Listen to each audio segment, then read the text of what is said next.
The next speaker is Dr. Venkataraman on the monolith temples of Pandya country. May I request Dr. Venkataraman to kindly come over. The speaker of the session, Dr. Venkataraman. He hails from a family of salt manufacturers at Tuticorin. He graduated in economics from VOC College. He pursued salt manufacturing at Vedaranyam and subsequently decided to enter his dream vocation of teaching and research in Indian heritage in After having completed MA in history, he served as a professor of Indian culture in Adityanar College, Tiruchendur. He completed the doctorate in Siddha culture in Tamil Nadu and served as professor of art history till 1994. He is a visiting professor of Indian culture in Vincent University and George Washington University that have their extension centers in Madurai. He has been involved in research guide to 30 successful international scholars. He had published numerous papers on influence of Greek and Indian astronomy on Indian mythology and iconography. He has published 9 books on Indian arts, aesthetics and archaeology. May I now invite him to speak on Pandya monoliths and sculptures.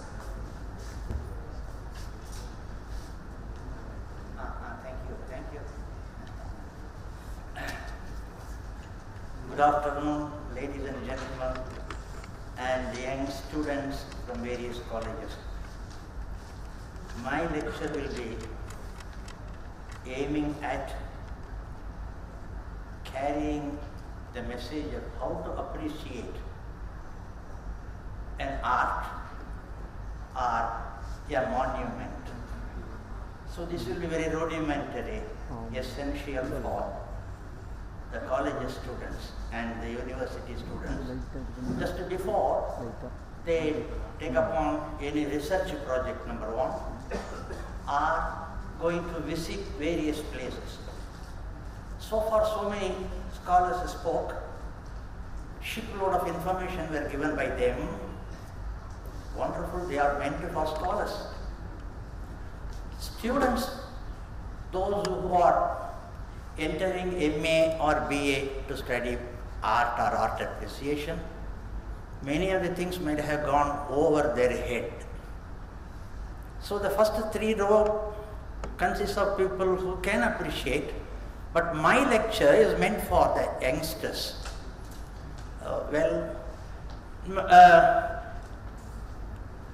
I start my lecture with a thanks to the great kings and queens and the sthapatis who made all this architectural beauty in India. If you have a bird's eye view of the architecture all over the world, Greeks have their quantum of contribution to mankind, all of you know. Following that, the arches, the domes were all made by the Romans, thereby they enriched the field of architecture.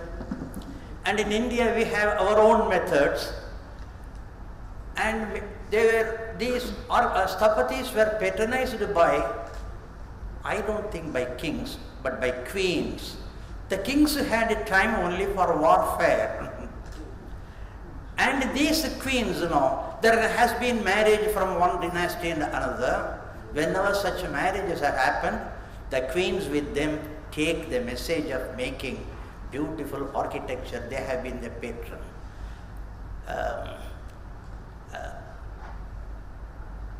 Well, we have to thank not only these patrons and the sthapatis. These sthapatis are very great geometricians. And the geometry of India had interaction with the geometry of Greece. And the Greeks they owe their geometry, Euclid you may have heard. They owe to Egypt, and Egypt's pyramids are, the fundamental geometrical rules are there. You might have heard about that golden ratio between the bottom and the height, 1:1.6121, all that, That is the basis of the beauty they brought about. So their geometry was emphasizing the external beauty of objects with reference to this golden ratio. Again you know, 1, 2, 3, then 5, 3, then 5, then 5 to 8, 8 to 13, it goes on like that. This ratio has been there up to our Taj Mahal, they have maintained it. And that ratio can be shown by means of one diagram called the angle. The star, 5-cornered star, you know, that is the basis, root for the evaluation of the beauty, the ratio of the beauty in the Western art. Whereas in India, it is not the penta-angle, this is a hexangle. The hexangle is the two intersecting triangles. The Westerners will call it the David's flag or David's star. In India, in the column, the women folk, you know, they put up the column one direct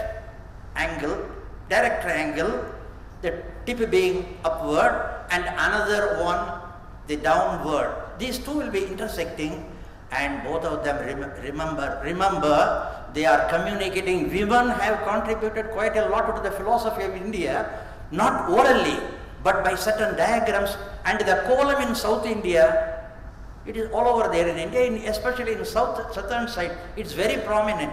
Early in the morning by 5:30, the elderly woman of the house goes, sprinkles water and puts up the column, and thereby invokes and invites the cosmic forces to come down to the house. It is not only an invitation to the rising sun, but also to the entire cosmic force, and thereby they are indicating to the public that we are ready to welcome you, you can come here as our guest. So the joy is expressed by that two triangle. The one upward triangle that is the Shiva or the Purusha, and later they call it Shiva and the Shakti. The interaction between the two, and this is very important. With that, they would have a dot in the center and a round around it. That dot is the axis mundi. Later we explain it as they didn't know about them all. It is instinctive. It is inspirational. Okay, this column becomes this triangle, two intersecting triangle is the basis of evaluating the beauty in Indian art. This is formula number 1 for the students to appreciate art. The two stars. Have I made it clear? Well, then as a teacher now and then I will be asking like that. Have I made it clear? You have to say yes. If you keep quiet, then I will be very happy that you are all asleep. Then I will be going on. As a teacher, I have been doing that. Okay, they will be sleeping very comfortably. I will be comfortably giving my lecture. Okay, we will continue. Now, these discoverers, they have made, see these things, excellent architectural forms have been made in India, and nobody can claim that ours is the best.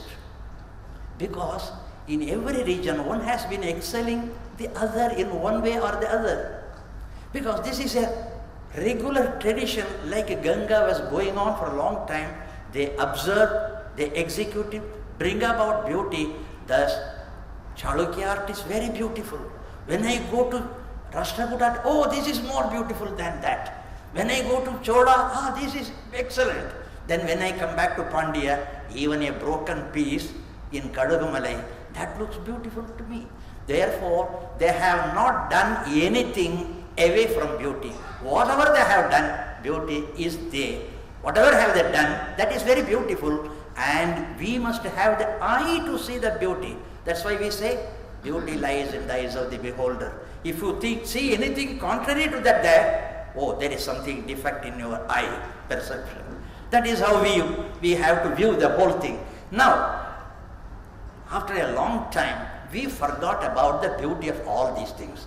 They have made the great Pallavas, the great Pandyas, the great Chalukyas, the Rastrakutas, and right from Guptas. Why? We can trace the origin of the entire artistic tradition of India to the Greeks. And here on the banks of the Krishna river, the Amaravati art, and in Mathura, the local art. I said, these schools of art combined together to make what is called the Indian classical art. In international context, if you say classical art, it means either Greek art or Roman art. But in India, the classical art means the art emerging from the time of Guptas. This is formula number 2. Point number 2 you have to find. Gupta's art is the standard art because it integrates Triveni, three different things. One, the Amaravati art going from the south, and the Mathura art from the north, and both of them were excelled by another one called the Gandhara art, which is more beautiful. Each one is very beautiful when you look at it. And this interaction between them ultimately becomes the standard yardstick for depicting the beauty, whether in architecture or in sculpture. In both of them, you have to see not only the form. Whenever you see the form in the architecture, you have to see the measurements that have gone into the making of it, that by means of the films we are going to see.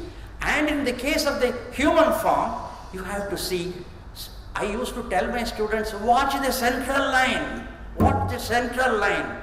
That is not only in India, all over the world, when you see a piece of sculpture, you have to see the central line going from the center here, through the nostril, middle of the nostril, and here the chin, and between the chest and the nabhi, and up to the medramola. If it is a straight line, it represents one thing.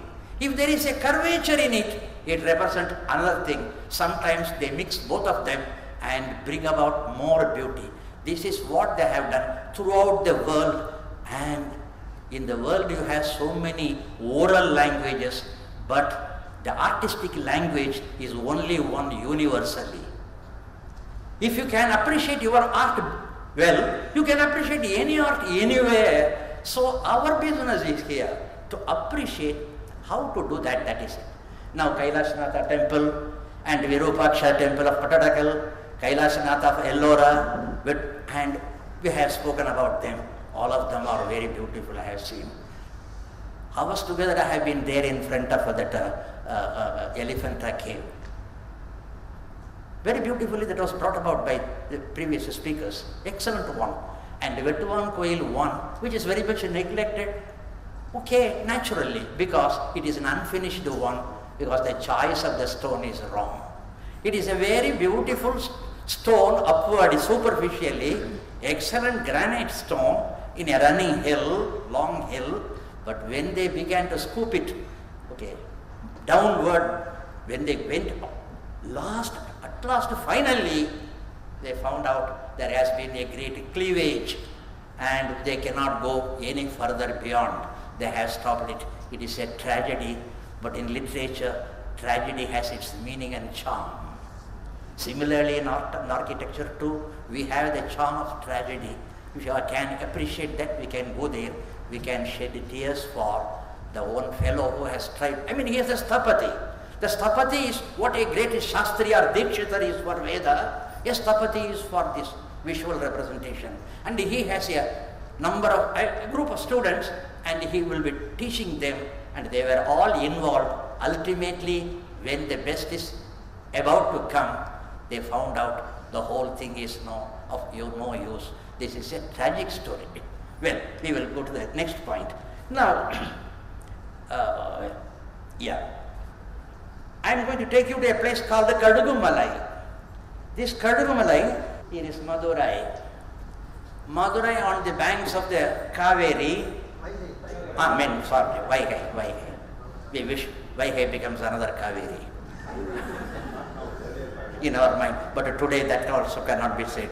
Kaveri is also becoming a Vaigai. It has already become a Vaigai. Well, slip of tongues have their own meaning. Well, from Madurai, on the bank of the Vaigai, once upon a time Vaigai had water. And there they had their capital, and that city is encircled by a number of hills, and in all the hills they have made beautiful architecture. Architecture, it is enough. Why should we use the word beautiful? It has necessarily to be beautiful. So they have made excellent architecture there. And another river they were depending upon for their existence.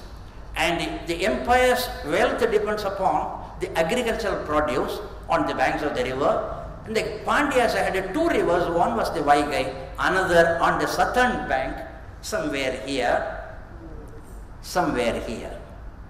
Okay, here. They had another river called the Tamrabarani, on the back of which there was more fertile lands. In between, the entire land was mostly arid. But however, among this arid land, there are two parts here, you see. I'm sorry. What has happened to this? Yeah. Oh. Well.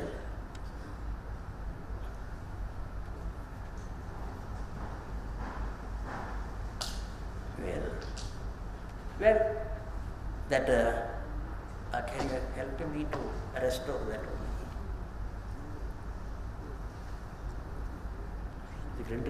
It is here, thank you. Well, so you have to pay a price for bringing a man of 84 here. The morning 87 thundered. Okay, and in the afternoon the 84 is faltering. You have to, okay, that you appreciated, that you have to bear. Well, now from here there is a road going this way. This road and there is another road. In between, this place is very, very arid, and there is a trade route connecting this road and that road. In between, there is a place called the Kadugumalai.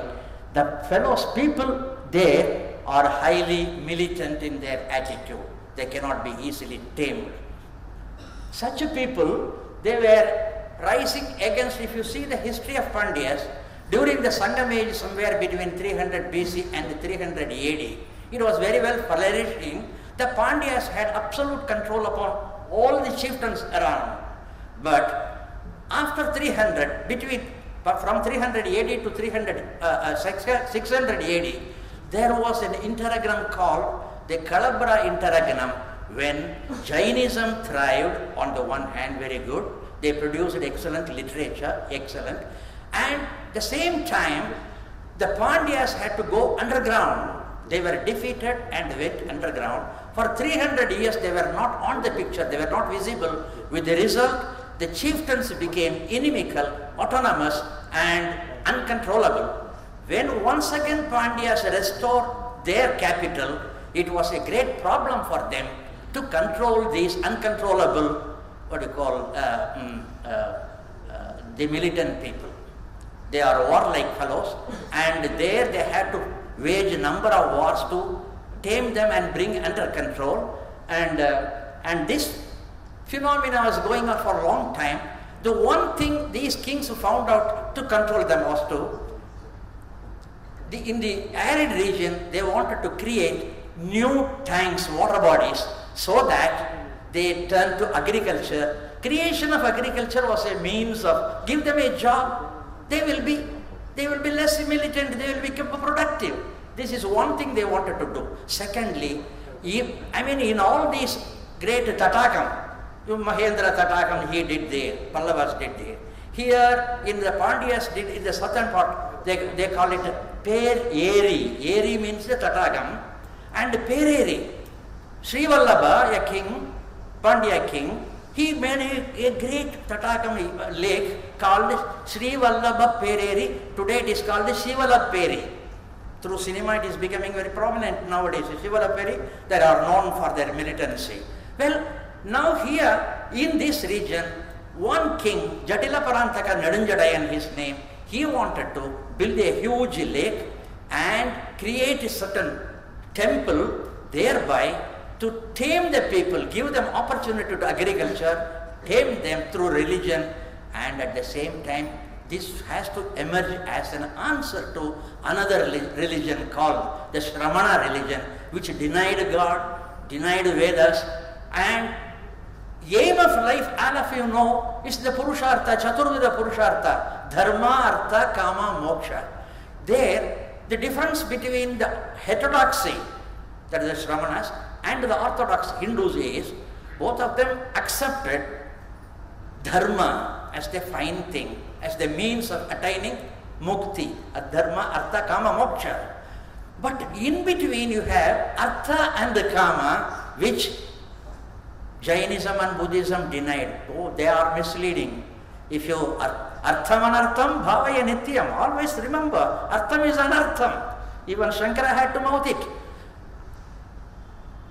And Kama is still more bad, worse it is. Therefore, what they thought, here in Hinduism, they emphasize all the four Chaturvida Purusharthas are essential. This is the fundamental difference between the heterodoxy on the one side, emphasizing only two, and the orthodoxy emphasizing all the four.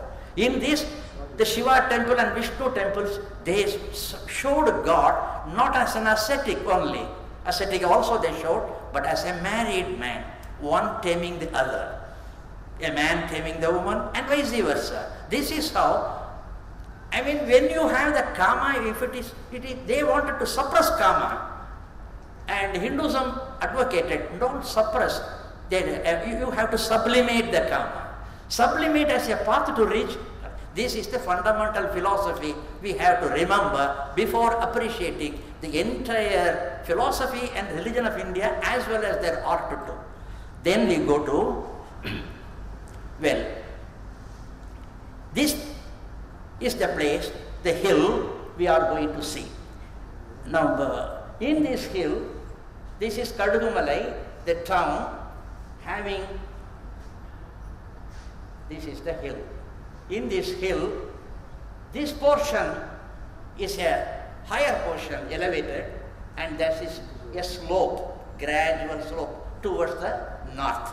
And this place was occupied by the Jainas, and not only they occupied, it was the great university of Jainism, something like a miniature Nalanda for the Jainas in South India, where all the Jaina ascetics thronged to this place to have an idea about Jaina Siddhanta.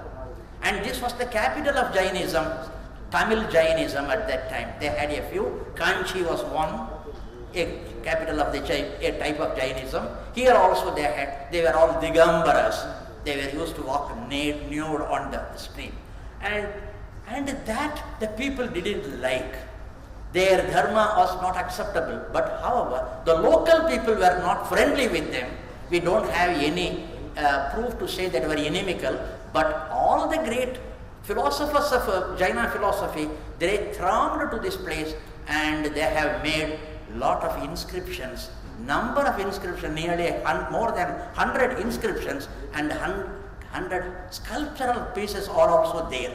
Now, this could not control the militant people, therefore Pandya chose the same place to build a Shiva temple here, something very much akin to Ellora. It is later than Ellora. Ellora must have inspired him, and the artisans employed also he should have brought from that side, and they tried it here, and somehow it became unfinished. We are going to see how, are you able to see? From one side of the hill, this is the area. This is Kadugumalai, Jain panels are here. Here is a huge tree, are you able to see? And here there is a white temple. This temple is a recently built Hindu temple which obstructing many of the sculptures of the Jainas. And from here to here, a long, 100 feet long panels of Jaina sculptures, or mostly it will be repetitive. All of them will be seated in Ardha Paryanka Asana. That is shown here with one or two Sasana Devi, like Ambika Yakshi or Padmavati Yakshi we are going to see. And in the long 100 feet panel, the middle portion is occupied by Jaina, whom they call in Tamil as Aramalai Alvar.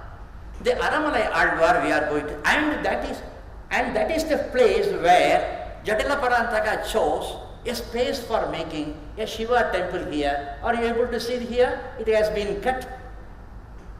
Okay. And exactly like that here, this is the Vettuvan Shivan Koil. Now,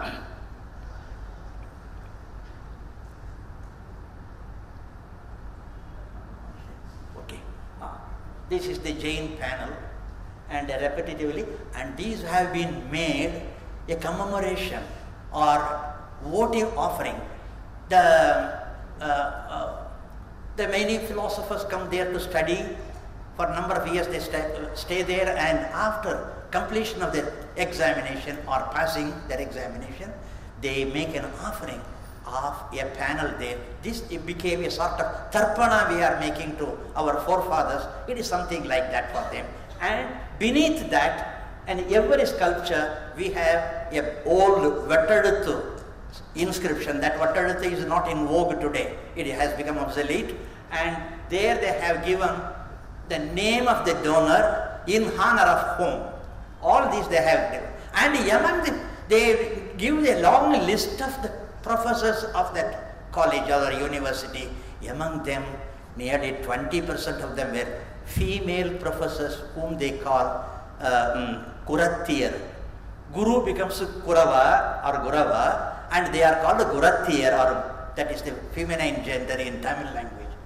This, and here we are going to see, the Kaduhumalai panel, nearly 100 feet long, north facing Jain relief panels, and panels have a seated Mahavira at the center. That's what I told. Now at the viewer's left, extreme left, you have the figure of Ambika Yakshi here. Which is one. Sorry.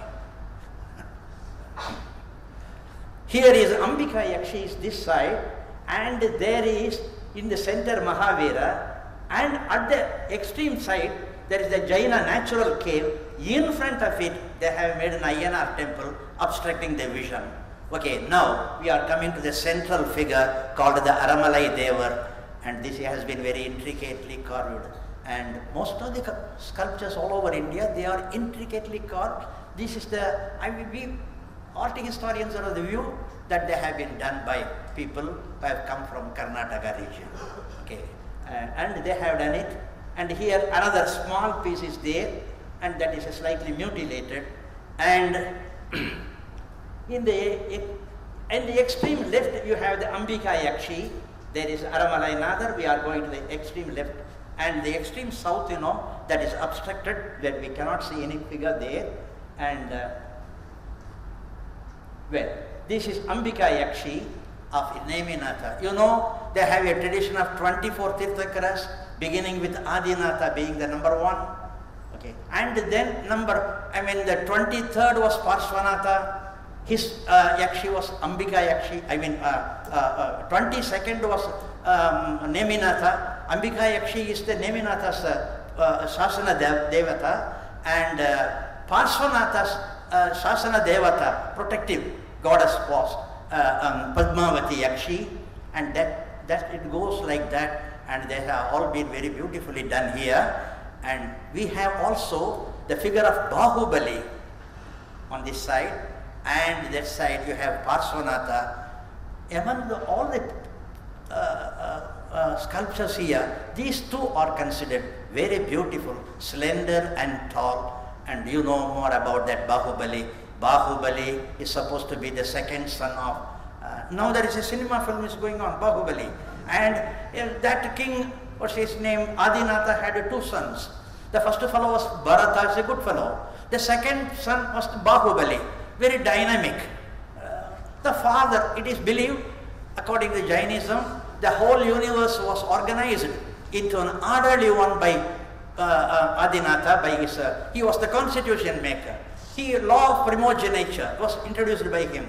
Letters were introduced by him, writing. Language was introduced by him, grammar, agriculture, whatnot. Everything has its origin. They trace the origin of all arts and sciences to this Adinatha. He said, well, the world, one should not fall, victim to the trap of the enticing beauty of the world, and you have to escape from this and to go to, in the last days, you have to meditate and commit religious suicide. The word suicide, they don't use it, that is called as a lekana. According to him, anyone who dies naturally is subjected to this samsara, which is nothing but the cycle of birth and death. Again you will be born, again you will die. Punarapi jananam, punarapi maranam, punarapi janani jatare shayanam. This concept is very much, it has its origin from Adinatha. And to break that, one has to cultivate, strengthen his willpower, and mind is always after beauty, after demanding things, thirst for the world, and you have to control by your willpower. Well, willpower, it is easy to say. How to do that? For the first time, they introduced in Indian culture what is known as upavasa, starvation. Because in Hinduism, we have feasting, but not fasting.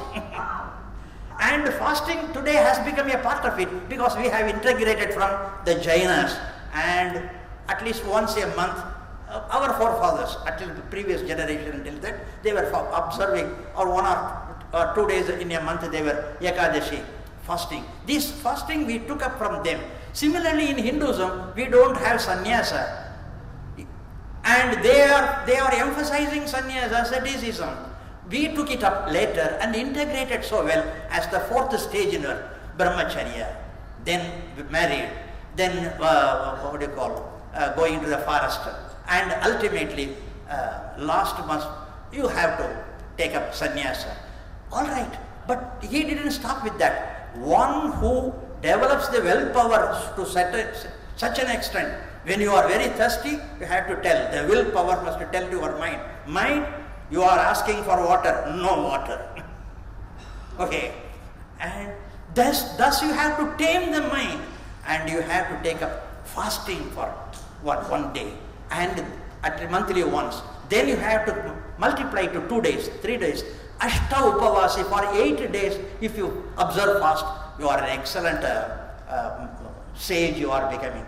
Ultimately, when death comes, you have to die unto observe fast unto death and die. Mahatma Gandhi was inspired by that fact. And one who dies and standing straight, erect, without even winking the eye, and until the body falls down, he has conquered death. He has Kama Dahana Murti. He has the concept of Kama Dahana and the Kala Dahana. This idea was very good to hear, but very difficult to follow. The local people didn't have. Now you see 2 people standing, both of them are standing in a posture called the Salekana, and about to commit suicide, they are going to die. And even at the time of falling dead, you must be still smiling. You should not show any sign of pain on your face at all. This is what is called for in that religion. Now, from here, we are going towards the Vattuvan Koil. It is called the Vettuvan Koil, means sculptor's step. Because generally, a structure is built from below upward. That is a Kattuvan Koil. Kattumanam or Kattumana Koil. This is from top they are scooping downward. This is called the Vettuvana Koil. Later it is called the Vettuvan Koil. And here, the trench, it is the length being 100 feet and the breadth being 50 feet. And in the case of Ellora, it is 150 and 200. This is when compared to that, this is a very small miniature one. And the places around, they were becoming fertile, and there emerges a beautiful epic grandeur in the center. If you go to the corner from there, if you peep downward, this is what emerges. Only the upper portion has been completed. The lower portion was not completed, because when they were trenching downward further, they found a great, what do you call, a cleavage, the natural cleavage, cleft was there, and they could not go any further, so they stopped it. But though it is half finished, and they didn't make the outline first and then the details later, right from the beginning they were so sure that they have been starting and making the detailed excavation and ornamentation of it. This is it's a pitiable thing to see. In front of it, this is where the king wanted to make a great tataga. Yeah, they had earmark. Later people went and occupied, and now it has become so shrunk that one Dan Foundation in Madurai, they have gone there and restored it to some extent and put up the boundary and asked the people not to misuse that. Otherwise, this space, which is the front of the temple, is used as a sort of a public lavatory for all the people, open lavatory for all the people. And especially women folk, therefore men folk, they don't go that near at all. In 1975, when for the first time I wanted to go there, people said, don't go there, don't go there. That's meant for women folk. Okay, then we had to take up a route from behind the hill and go and see it. That's another. Well, now we see the temple's front and we go near it, and this is being carved this way, and they are plentiful, playful Buddhas. And we has done it with a purpose, and this must have a message. If you go and see any object, what is the message it is communicating? If the child cries, you understand, the mother understands, it is either hungry or it is suffering from some pain. See, here, these things, they are communicating. It is not, waste of time or waste of wealth to have made it. They are communicating something to the posterity. You have to learn. And here, the one is, joyous of life. For the Shramanas nearby, life is painful. Life is painful. You have to escape from the pain. Punarapi Janaram, I told you, that is very bad. But Hinduism want to say any number of births I am ready to take up, because this world is a Vrindavan. We can make it a Vrindavan because it is here that gods came to play. Krishna, all his pranks happened here. Shiva came and danced here. So instead of making this a painful, complaining it, let us make it the kingdom of heaven on earth. Understand? Let us make it a kingdom. This is the Hindu message. Understand? This is, for that they have shown, here they have not, since they have not committed, Shiva has not been shown in any samhara form at all, nor in the dance form. There are three forms to Shiva, either Anugraha Murti, or Samhara Murti, or dancing Murti. There, the dance has been left to all the dwarfs there, the Bhutaganas. They will be dancing, singing, playing music, all mischief. In all the temples, wherever you go, if they are associated either with Shiva or with Vishnu, in this architecture you can see the role played by Bhutagana. One of my students now from America, what is the communication? What is it that Bhutas are telling for her PhD from the Wisconsin University? And she is coming with a lot of information, and he is our guru. He is a Dakshinamurti. From the feet of Dakshinamurti, he is learning and communicating. These are all the things, we have to learn. Now regarding the dimension of it, and another, the finished portion, the Shikhar, we call it Vimana. The Vimana, upper part of the Vimana, it is 30 feet, and the breadth is also 30 feet. In front, there is a jutting forward, a Mukha Mandapa or Ardha Mandapa, which is 18 feet long. Well, now the dimensions have been told, and on all the four sides, they have Kota Vimana, Shala Vimana, and the Panjara. What they are, we are going to see here. Now, what is very important here, I have told three things one has to watch. Before going to whether it is Ellora or Elephanta or Ajanta or wherever you want to go, first see this place, because this is the first alphabetical book. This is a book of alphabet. The rest of them are classics. I say, even if you want to study any classic, first you have to go to the alphabet book, without which you cannot read them. So here, what is that alphabet? Well, the very, very important thing here is that top, there is a cavity I am afraid to use this. Working, wonder. See, are you able to see that? Okay. Yeah, this cavity, are you able to see? This cavity is the Norman, that is the first thing. Well, I'll tell you, simply. When you are buying a piece of land and starting constructing the house, the first thing that you do is the Bhumi Puja. You bring the priest or someone, dig a small pit, put something there, and make abhishekam of milk and all that as a symbol of prosperity, and there it starts. From there, it goes on upward. But here, when you are scooping from above downward, the trench, you have to make a plan of the whole thing at the top. You have to first of all find out the center. That center, from there you have to trace a number of circles and squares, and they will start cutting down. There you put up a Norman, G-O-N-O-M-O-N, which is called the Shanku, or in the Shanku Sthapana is one of the important aspects of the building construction, especially for the temples. I think all of you are familiar with that word, Shanku Sthapana or the Norman, G-N-O-M-O-N. This Norman they put up, why? What's the purpose of it?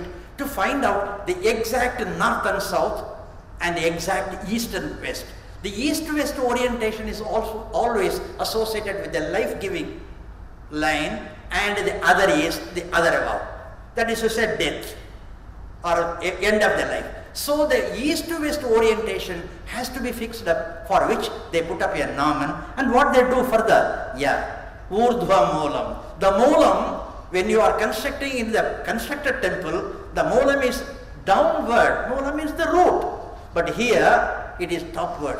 When I say Urdhva Moolam, many of you will remember the verse from Bhagavad Gita, Urdhva Moolam Adhashakam. Ashaka, Aswatam Prahura Avyayam. That is an Ashwata. The Ashwata tree of the spiritual world, it has its root above, and from though it goes downward, that is a Ashwata Avyaya. Avyaya means imperishable, eternity. It is a symbol of eternity, and for that they make a Urdhva. Urdhva means above, Moola means a root, and the Norman they fix up, and they trace a circle, and they put up a pole there. And when they put up a circle that equal to the length of the radius, they put up a pole and wait for the shadow to fall. In the morning, when the sun is coming from the east, it will cast a shadow in the west, touching a point in the circumference. And in the evening, it will cast a shadow touching the tip of it, touching that, the tip has to touch that eastern part of it. They make both the lines will be marked. It will not be the exact center. It will be somewhere here downward, from here to here. If it is Uttarayana, it will be here. If it is Dakshinayana, you will find it here. And then connecting them, they trace a circle having this point. Sorry, my God. Okay. If it is a point, they trace a circle here and another circle there, and they find out both of them will intersect at a point, and they can first, they fix up the north-south, exact north-south. And then having this point as the origin, they trace another arc here, another arc from their north. It will cut somewhere here. They connect them. You get east-west. Thus, this will be fixed up, and these cross north-west and east-south. East-west and north-south arcs, lines, they are called Brahma Sutra. This Brahma Sutra becomes, and they are also called Pramana Sutra or Mana Sutra. And when you go there, you have to find, whenever you go to a temple, you must try to find out the exact south and north, how it has been found out. You have to fix up the zenith of your place.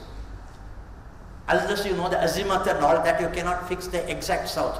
And nowadays you say, in geography, the latitude, the fixation of the north and southern latitudes, they did it very wonderfully. I'll go further. Okay. Now, sculpture scheme from top tier. Now next we are going to see that sculpture scheme. There at the top they have completed. Here is Shiva and Parvati, Uma Sahita, we call him. And in the middle, Apsaras and Gandharva, how they have made. So in the top east, Uma Sahita is seated there and he is telling him some stories, or probably he is telling her the Sankhya. Both of them, she is not sitting with him face to face to listen to the story. It is an exchange of philosophy, probably, as the gentleman who spoke before me said about the Sankhya, Purusha, Prakriti. He is the Purusha and she is the Prakriti. Their interaction is the whole cosmos, and they create the cosmos. They manifest, they become the cosmos, and they see what they are doing. Something like you looking at your image on the mirror. The whole universe is the mirror in which they see their activity. This is how he is seated, and here I have written here. He represents always justice and she represents always grace. And that how, sir? Well, that's why I told in the beginning, watch the central line. Watch the central line, that's very important. If that is a straight line, the straight line always represents justice and the curvature. Are you able to see? Is it visible? Yes. Yeah. That curvature is always shows the grace. Therefore, whenever you see someone standing, in the contrapposto, and you can see, turn this way. Well, you can see a god standing this way. On his right side, a goddess will be holding a flower towards him and standing this way, bent. This grace, this is called a double saima. This double curvature shows the grace of the goddess. And on the other side, another lady will be standing this way, holding a flower. The flower is a petition. She is pleading to the God on behalf of the creatures. The mother is always pleading to the God to show justice, because if he represents justice. If he starts punishing, every one of them must be thrown to the hell. There is no room for the heaven at all. So one on his right side is the mother heaven, and one on the left side is mother earth, always pleading. It must be there in every house. She will be pleading. It never represents what you call bigamy. I say, is a god bigamous? No, it is not. It is not a person. It is a symbol. A symbol is something which represents something else. Therefore, this. Okay. Well, this human body, this curvature and all that has been experimented all over the world. In 450 BC, this curvature was found out and done by one fellow called Praxiteles. And Polycletus was the fellow who made the earliest one, and it was followed by Praxiteles. Both of them were contemporaries. The Polycletus, this curvature of the body, for the first time. Before that, all the sculptures were made this way, straight. Okay, that you can see in the case of all the Pallavas. Pharaoh will be standing and his wife will be standing like that. And that's how they were able to do. They were not able to show the curvature, which is very, very difficult. The first time in 450 BC, this Polycletus done one sculpture which has become the canon, it is called. The canon means that is the law. That is the Brahma Sutra for them, Polycletus. And there you have, for the first time he made, throw the weight on the one leg and another leg being free. And we are waiting for somebody and reading on waiting on the bus. You will not be standing like the expecting bus. Sometimes you stand like that, sometimes you stand like that. This will be going on without your knowledge, it goes on. You are not aware, but your body is doing like that. As you are not aware of your heartbeat, so also we are not aware of many things happening in our body. Mother Nature, Prakriti is taking care of us. That is what he is telling. And here in Polycletus' torso, this torso is another beautiful thing. And thus they made an experimentation and started writing law. And similar thing were done in India. Now I am going away from our Kadugumalai to show how beauty has to be done. This has nothing to do with the Kadugumalai. I am going to the topic, part of the topic being appreciation of art. Here, this is from Amaravati sculpture in a place called Panigiri, 7th century AD. This is so beautiful there. You can see the central figure, and that is not very important.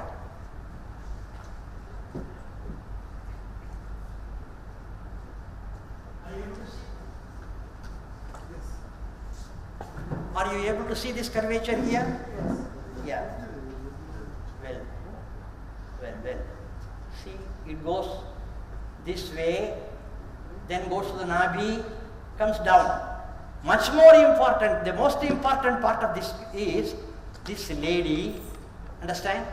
Not only it is the curvature, but also the front of the body this way, this part is turning this way, and this apply. Whenever you go to Elephanta or Ellora or here, Chola country, is it fixed? I mean, this is your yardstick with which you can measure the beauty of it.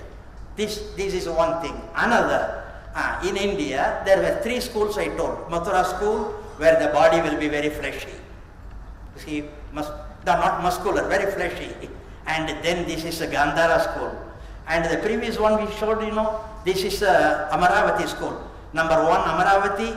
Number 2, Mathura. Number 3, Gandhara. Put together ultimately, this is the Gandhara Buddha. This face becomes the standard face for any sculpture. The brow must be like that. They were made by the Greeks for the Indian purpose. They saw the Indian women, men and women, and they were able to trace it very exactly as it prevails.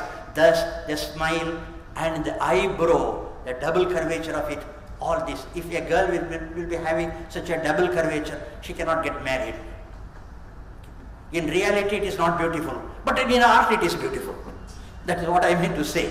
Okay, and there, for the first time, they introduced, the Buddhists introduced a concept called Shanta Rasa. Before that, today you call it Navarasa.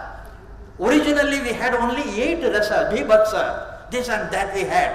But the Shanta Rasa was introduced by them, and these sculptures have played a very great role. Immediately it was taken up by Bharata and others. They began to depict it in dance. Well, now, this is another masterpiece. Now you see the body's curvature.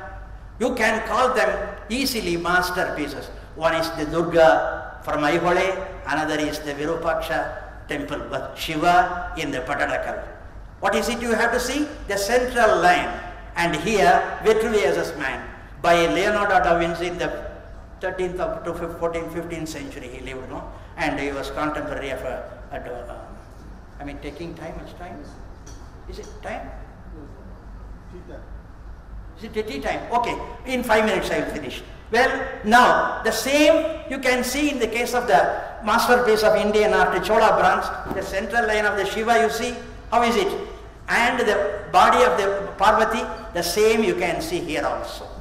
That's how it goes on. Now they have made here Mridanga Dakshinamurti. This is the only place, to my best of knowledge. We cannot say this is the only place. Other places have not so far been discovered, that's the idea. And here he has the tilted head. Okay, you can see the tilted head. Okay.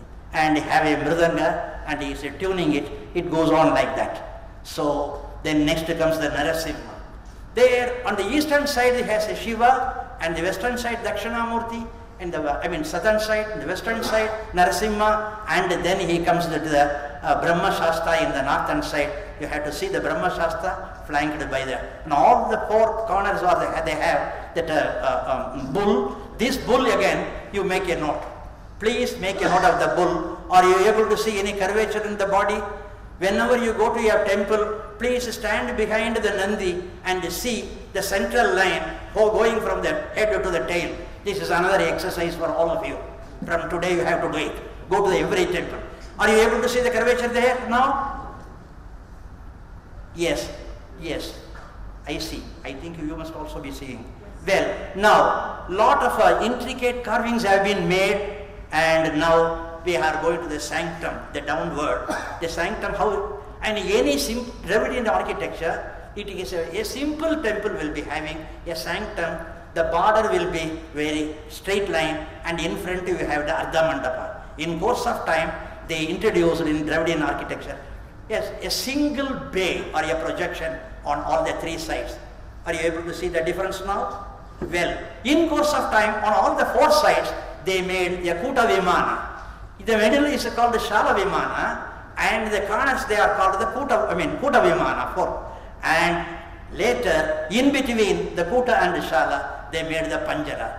This is how they began to develop. When you go to a temple, another thing you have to note, whether it is a straight line, to break the monotony of the straight line, they have used to make the bay or the projection and the recess, and all of them you have to take a note of it before saying it is beautiful, wonderful and all that. You are at liberty to say how it is, you have to tell the reason why you call it beautiful. And a single bay in Kodumbalur, are you able to see the single projection? And here in Pullamangai, you have 5 projections. And here, if this temple is completed, they will be having all the 5 projections. So thank you for your patient listening. Hereafter, when you go to very many places, you will bear these fundamental lessons. Okay, Anna, Vanna, we used to say, and thus you have to see it. Thank you for your patient hearing. Every child lover of art once he grows up. We almost became child or your student to appreciate the beauty and evaluate the work of art through your eyes. You will do it? Please. What should I do now? Pardon? Friends, we had a lovely lecture by a professor true to the core.